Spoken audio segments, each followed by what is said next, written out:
दर्शक बंधु जदि कलिजुग केमिति तार मूर्तिमंत उदाहरणर प्रश्न खोजा जाए ताले हुए तो जो देशर नाम प्रथमे आसिबो ता नॉर्थ कोरिया देश ठारू भिन्न के होई नथिबो।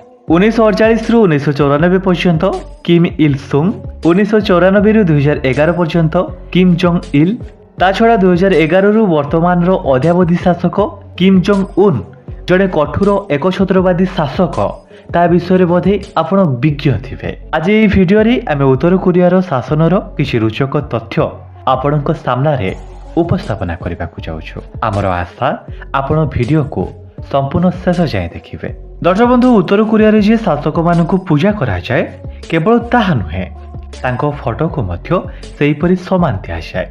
ए घटना 2020 मसीहा नॉर्थ कोरियार अनसंग टाउन रो कथा। सेठी एक महिला घरे किसी कारणरू निया लगी जाइथिला। महिला जनक निज उपयुक्त बुद्धि जुगु निजर और निज पिला मानकर जीवन बचाइले। मात्र ये घटना पर सारा कोरियन मीडिया रे से महिला उपरे समालोचना हैला और से महिला को शास्ति देवार दाबी सहित आंदोलन हैला। किंतु प्रश्न ठिया से महिला को शास्ति कहीं। दर्शक बंधु से महिला भूल है कि निआरे निज पिला जीवन बचाइले इम्पोर्टाट होगा किंतु निज घरे लगी Korean super leader photo important नथिला।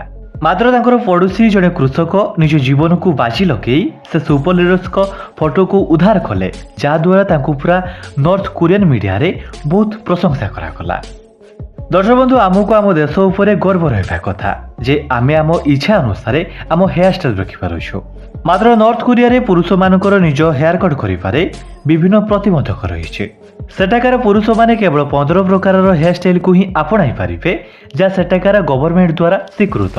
एवं सेठाकार महिला जदि विवाहित से माने निज चुटी को लंबा रखिपारिबे। मात्र जदि अविवाहित ताले सेमानकु तांको चूल छोट रखिबाकू पड़िबो जार अवमानना रे मध्य तांको मृत्युदंड रे मध्य दंडित करा जिबार नियम थाए। ता छड़ा नॉर्थ कोरिया एक नास्तिक देश बोली तांको सरकारक घोषणा। अर्थात सेठी आपण कोनसी धर्मर प्रचार तथा अनुष्ठान कले आपणकू मृत्युदंड दिया जाई पारे।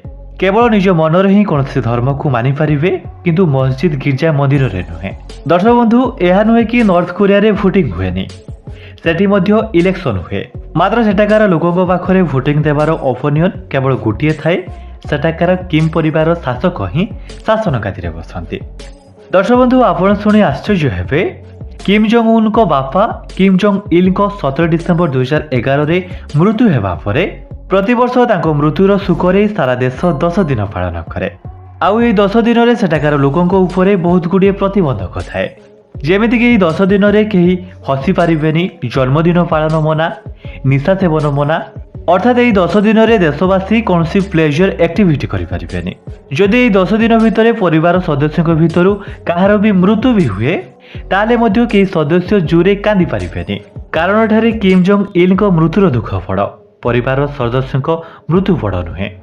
किम जोंग उन को बापांकर जेमिति 10 दिन सुख दिन पालन करा जाए सेमिति किम जोंग उन को जेजे बापा किम इल सुंगर मध्य वर्षकू गोटे सप्ताह बा 7 दिन सुख पालन करा जाए। दर्शक बंधु आपण जानी आश्चर्य हेबे नॉर्थ कोरियार साक्षरता हार 100% अर्थात सेठाकार समस्ते शिक्षित। सेठाकार शिक्षार दायित्व तांको सरकार हाथ में थाए जहाँ मध्य जरूरी सेमानक लीडर कारण सेठाकार लोक मानकु पिलाटी कालरू ही तांको ब्रेन को वाश करा जाए नॉर्थ कोरियार फॉल्स हिस्ट्री को सुनाई।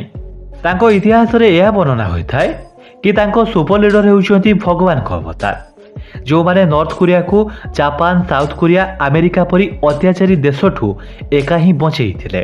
साइंस हेउ कि मैथमेटिक्स सेठाकार सुपर लीडर्स को समस्त सब्जेक्ट रे कंपलसरी रखा जाए जेउथि सेठाकार लोकों मन रे एक प्रकार संकीर्ण चिंताधारा भरी दिया जाए सेमाने एक भल देशर बासिंदा बोली। आशा करुछि वीडियो बनैबार तथा उपस्थापनार परिश्रम आपणको पाखरे फलप्रद होइथिबो। जदि वीडियो भल लागिछि वीडियो को लाइक करने सहित गुरुजन हिसाब से वीडियो रे कौन इम्प्रूव करिवार निजर ओपिनियन निश्चित कमेंट बॉक्स रे देबे। आउ आगो एमिति फैक्ट तथा एजुकेशनल वीडियो देखिबा पई आपणको चैनल मो ओडिशा को सब्सक्राइब करि पारंती।